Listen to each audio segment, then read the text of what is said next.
Hey there mga my loves, Leo! Thank you so much for always staying here with me in the channel, babes. So before we start, reminders muna us na hindi ito for everybody, so just pick up the messages you think are for you. At kung interested ka na meron tayong other channels, ang links ay nasa description box. Pwede kang tumambay sa mga yan, no? So thank you so much, Leo. So yun nga, no? For today, alamin natin kung ano yung mga posible maging kaganapan here for ya. Guys, just take only what resonates. We do not have any gender, babae, lalaki, LGBT, cross-watchers. You can flip roles if you want. This is general reading right here, by the way. And you always have your free will at the end of the day. So let's see what do we have here for you, Leo. Spirits and angel guides, Archangel Michael, thank you so much for being present here in this reading. This is for my lovely Leo. What do we have here for Leo? Can you please show me?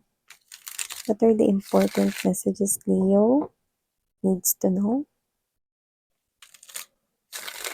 What does Leo needs to know?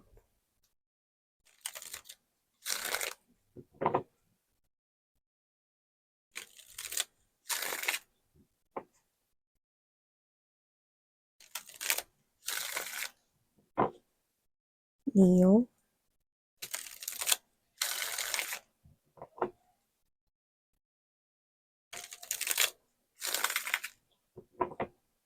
Okay, so let's go ahead and check this out.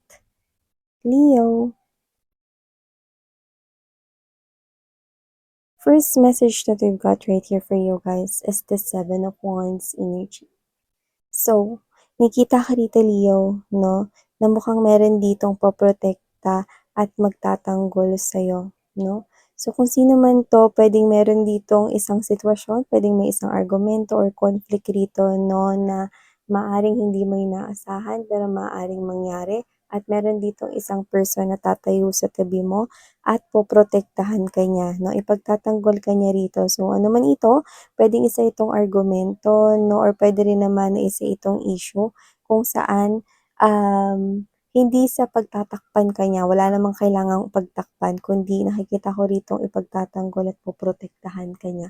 This could be a friend right here or someone here 'no, na puwedeng espesyal ka sa kanya. Kung sino man siya nakikita ko without hesitation, this person here 'no, is tatayo sa tabi mo at kahit na dalawa kayo against madami, keri lang 'no, wala siya ritong kahit na anong, hesitation na ipagtanggol ka dahil alam niyang nasa lugar or nasa tama ka, 'yan. So, this person is right beside you 'no, at yung side niya rito, ang side mo rito, ang kanya rito 'no, na pinoprotektahan 'no, at pinaniniwalaan ka niya.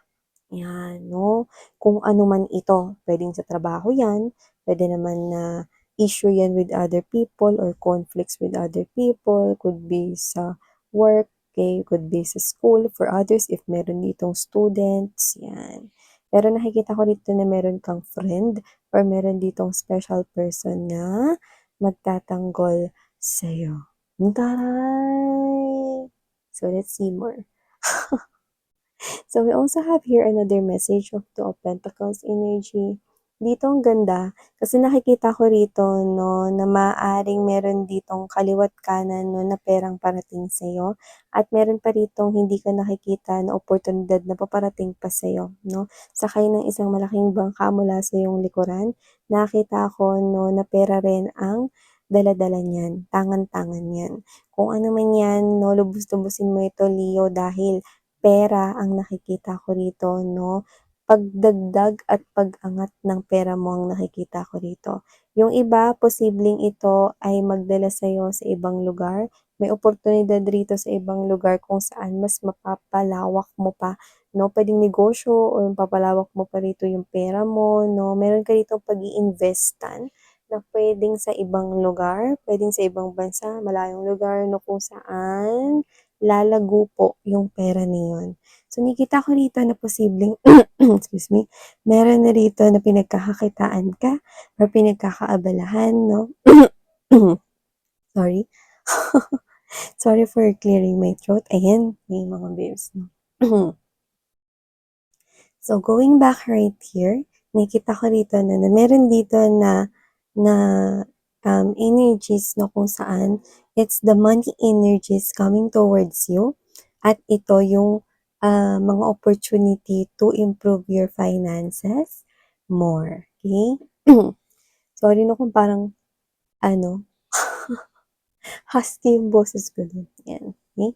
So, aside from that, nakikita ko dito na meron ditong choices as well na walang kinalaman sa money. This is for few of you guys. Meron ako nakikita dito na choices na may kinalaman sa either material things na hindi money or love life para sa iba. Kung ano man yan, nakikita ko rito no, na anumang piliin mo, nakikita ko magiging happy ka. Diba? Ang taray ng mga choices, 'di ba? Ano man ang piliin mo, sureness na magiging happy ka. So yun, no? Ano pa meron here? Have here this chariot card right here. Nakita ko dito na parang meron ditong aalis na, pero mukhang ikaw ang dahilan kung bakit parang hindi na siya muna aalis or basta may pagpipigil, no? Kung sino man ito, no, maaaring i-delay niya or i-extend niya pa, baka bakasyon siya dito or sa inyo or whatever, no? Maaaring i-extend niya pa yung bakasyon niya, no, para mas makasama ka pa niya ng matagal or puwede rin naman na itong person na 'to 'no is hindi na lang aalis sa buhay mo. 'Yan 'no, or hindi na lang siya pupunta sa kung saan siya pupunta. Kasi dito parang malayo, yung pupuntahan niya 'no. Pero kung sakali man na extend niya lang ang bakasyon niya rito para mas makasama ka pa niya, pero kailangan niyang bumalik dun sa kung saan siya nanggaling 'no, nakikita ko na babalik pa itong muli sa'yo. So kung sino siya 'no, puwedeng galing siya sa malayong lugar, puwede ring foreigner sa iba, puwede rin naman na kung sino 'tong person na 'to 'no, parang dahil sa'yo kaya parang ayaw niya ng umalis 'no.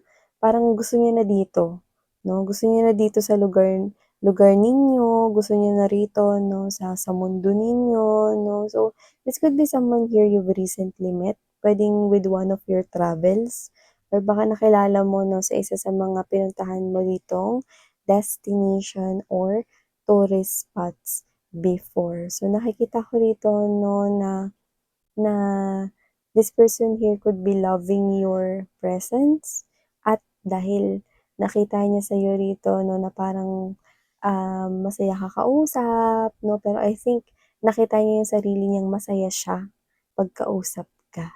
So, nakikita ko dito Leo 'no na maaaring meron dito na ayaw ng umalis, 'yan.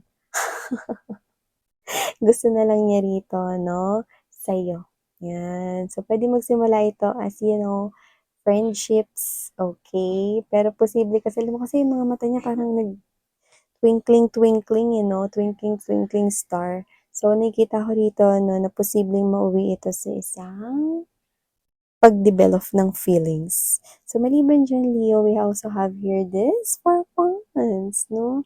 Nakita ko rito 'no na meron dito na mas, magtitibay pa ang samahan ninyo lalo na kung may anak na kayong dalawa at yung iba puwedeng maikasal kayo 'no.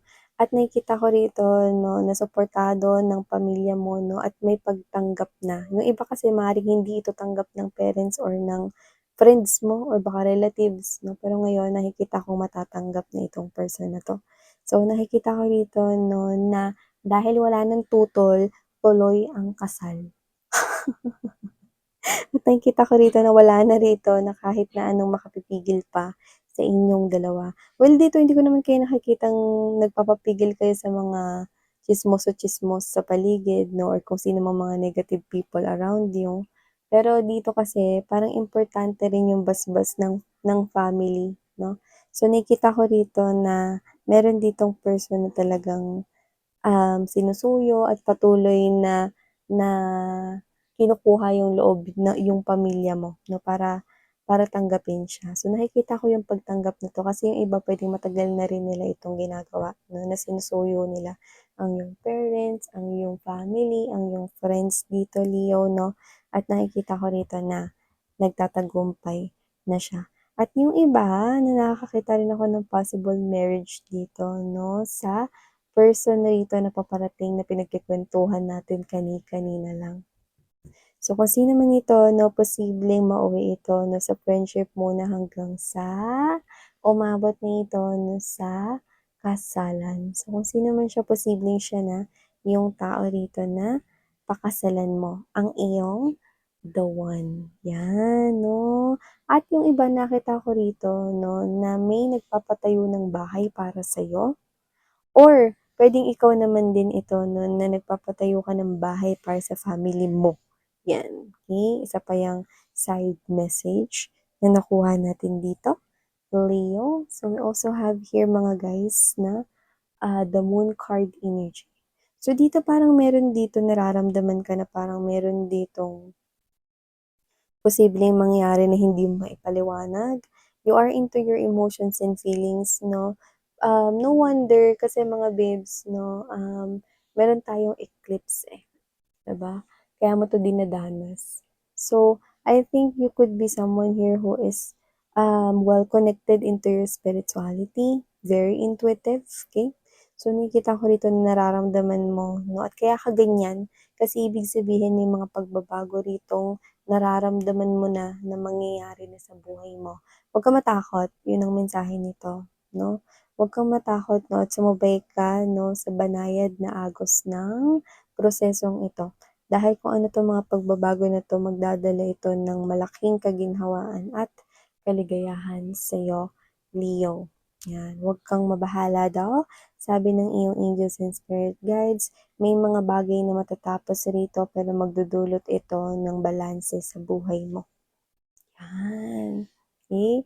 Alam mo meron ditong mga parang mga nakatago na mga mensahe 'no, na gustong i-reveal sa'yo ni universe one by one 'no. So, hayaan mo silang ipakita nila ito sa'yo ng isa-isa at itong mga bagay na 'to ay kamangha-mangha, kahanga-hanga 'no, at ito ay mga plano nila sa iyong buhay kaya magtiwala ka lamang Scorpio, okay.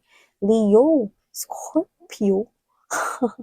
Could be dealing here with Scorpio, but doesn't have to be.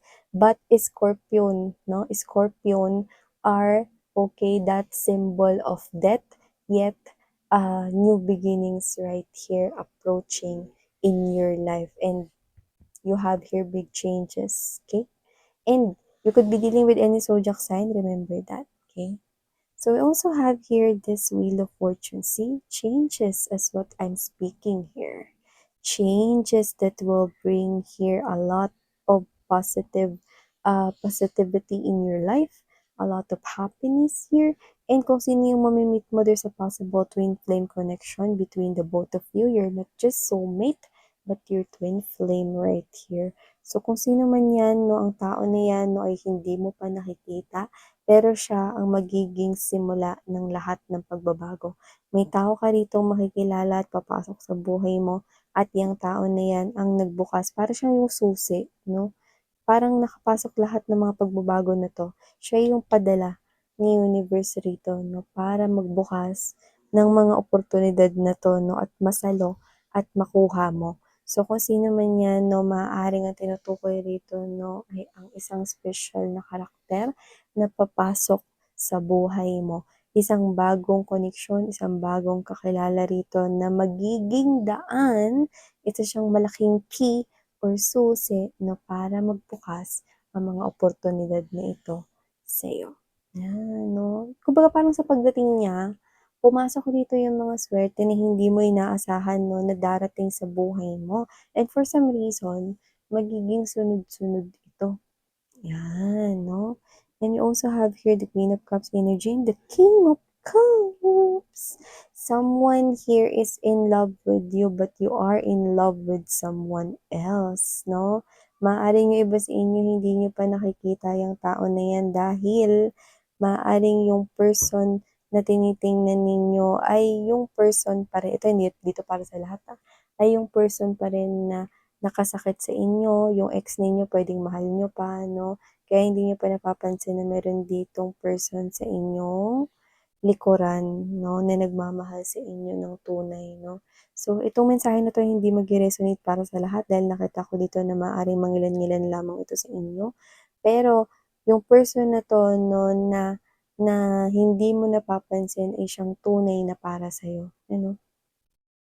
Maaaring hinihintay mo pa yung ex mo na bumalik dito, pero hindi yung ex mo ang para sa'yo kundi ang taong ito. Kung sino 'tong tao na 'to 'no, for some reason nakikita ko siya rito na hindi siya yung taong, um, hindi siya yung taong ma-social 'no, or hindi siya yung maraming kaibigan 'no, konti lang yung mga friends niya. Pero di ko naman nakikita na introvert talaga siya, pero posibleng siya 'to na, gusto niya yung small lang yung soul tribe niya, kung sino lang yung mga taong pinagkakatiwalaan niya, yun lang, 'yan 'no. Pero hindi naman ibig sabihin nun na hindi siya open for new friendship and connections, okey? So, gano'n ko siya nakukuha, so baka puwede ninyong tandaan yung clues na yun. At for some reason, this person here is someone who already have feelings for you. So, nakikita ko na itong person na 'to 'no, is mukhang alam niya na mukhang hinihintay mo pa yung person from your past right here kaya hindi pa siya rito umeeksena, 'no? For some reason, medyo sensitive siya, 'no? Kaya 'pag naiisip niya rito may mahal ka pang iba parang nalulungkot siya, 'no? Nagdadamdam siyang gano'n, 'no? Pero ngayon, nakikita niya na parang wala siyang karapatan sa ngayon kaya medyo dumidistansya siya sa'yo. Pero with the King of Cups energy, this is the man or the woman who is in his or her own island, no? Loving only one woman, one man right here, and that is definitely you. So, if you'll be given a chance right here to open up or pag nakita niya ritong nag-heal ka na from your past, then, yun na yung kanya ritong red carpet entrance para iparating sa'yo ang kanyang damdamin. So yeah, ito mga mensaheng nakuha ko here for you, Leo, my loves. Thank you so much for your time spent here. Sarang hayo, love and light. Annyeong.